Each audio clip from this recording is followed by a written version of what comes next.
What is up, boys? Today I am back, and today I will be fixing slash matchmaking UFC 330. Now, I've already done this, but the more I look at the fights that have happened in the past months and the past few weeks, I look at that video and I think I made some dumb mistakes. I really have. So, we're going to begin and let's get right into this. I've been out for a little bit due to, finals and stuff like that, but I'm back. I'm hype, and let's get right into the video.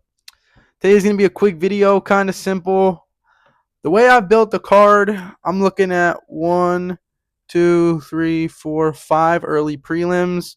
We're looking at 1, 2, 3, 4 prelims, and then obviously your average normal 5-fight main card. And I'm going to start with how I built these prelims. I had Jeremiah Wells versus Miktabek Oralbai going first, then I had Neil versus Njoukani going third, then I had Brahimaj Magny, and then this feature fight for the prelims, the prelim main event, I like to call it.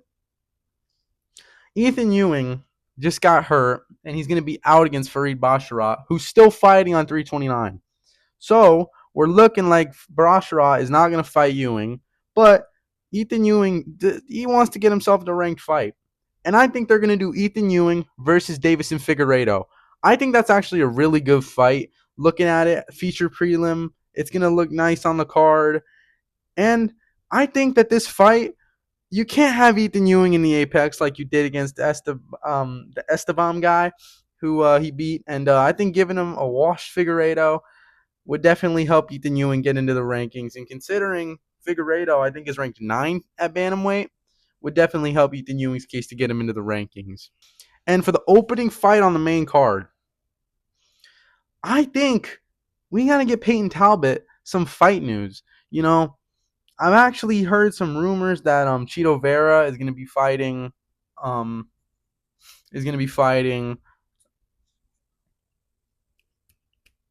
why am I forgetting his name? Chito Vera is going to be fighting Charles Jourdain. So, I think Talbot versus Marcus McGee would be such a good fight. They're both amazing strikers. They both fight at bantamweight. Why wouldn't this not be a good fight? I don't know. I think this would be an awesome main card opener. It would get all the fans dialed in. And to be honest, this is just such a banger fight. The way Peyton Talbot fights, the way Marcus McGee fights, it is such a good fight to look at. And from paper, and I think in person, it would be an awesome fight to watch. So that would be a perfect card opener in Philadelphia. The second fight on the main card, Aaron Pico comes back and fights Arnold Allen. Arnold Allen and Aaron Pico had similar fight train. They both fought at similar times. I think they both fought in April. Arnold Allen might have fought in May. But yeah, very similar time frames of when they fought. I think that this would also be a banger fight. They're both really talented strikers. Pico with a good wrestling, I think he can implement it in. And this is all around a really good fight. Allen taking a little bit of a step down in the rankings when he doesn't have to, considering he just beat Melchizedek Costa. But if you look above where Arnold Allen is ranked, there's not too many fights that you can book for him. Above him is all fighters he's fought. So, I mean, besides Yair. But I don't think Yair, they're going to book him against Allen on this card. I think they're actually going to book Yair versus Kevin Vallejos in Phoenix because they're going to do Noche there. So that would make sense because he's Mexican. But yeah, awesome fight. And let's go to the feature fight on the main card. If you look at fight cards in the past, I'm going to use 322, UFC 322 as an example. They have JDM and Islam in the main event, right? Feature fight of the card, right behind the co-main, which was Shevchenko and Weili, was Morales and Brady. And it's a welterweight fight considering the main event was a welterweight fight. I think they're going to run main event Islam Ian's obvious feature fight. It's confirmed they're not doing Carlos versus Michael Morales. Of course, that would be awesome. That would save this card, but I think I'm already feeding you guys some bangers. So, considering this would be the last fight that I would build, and it's not sadly going to be Morales-Prates, considering that they've already disagreed on a time slot. And hear me out. I've already brought this up to my friends, and this would be a banger. Islam Ian main event. Obvious, that's already happened. It's confirmed. If one of them drops out, Obviously, I think Carlos Prates is the obvious name to step in. Maybe Michael Morales, I think he's the backup fighter. But um, yeah, I think Ian's going to lose. I think Islam beats Ian. Whether he submits him or whether he beats him, I think it's going to be very similar to the JDM fight. But if Ian wins, I wouldn't be shocked. It's the year of the upset. But if Islam wins, Ian will be out of the title picture because I think if Islam wins, he's going to retire. That leaves Ian out of the title picture. That means in January or February, vacant title fight, Prates Morales for the vacant 170 belt. And this is all if Islam retires. If Islam beats Ian and retires, then we can have the vacant title fight. But if Ian wins, then we're going to probably have Ian versus Carlos too. But that leaves Morales in a weird position.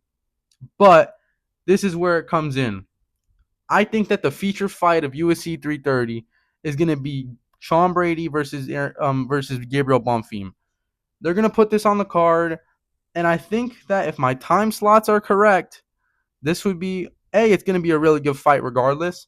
But the winner of this, if Islam wins and retires, then we can have the winner of this fight.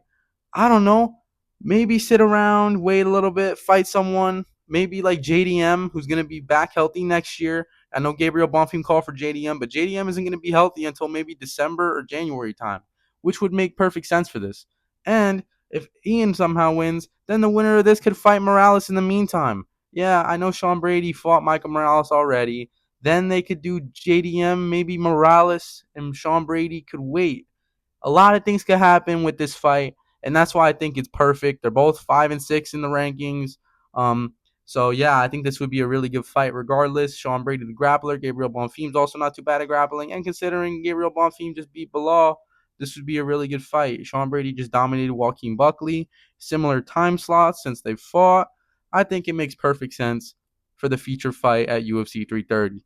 This is how I would fix UFC 330. And overall, this is how the card would be with the fights I've added.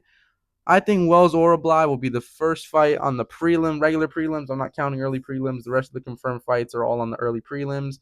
Then it would be Neil and Njokuani, then Magny versus Brahimaj, and then the created fights I've made for the next 1, 2, 3, 4 fights have all been created by me. These are by no means confirmed.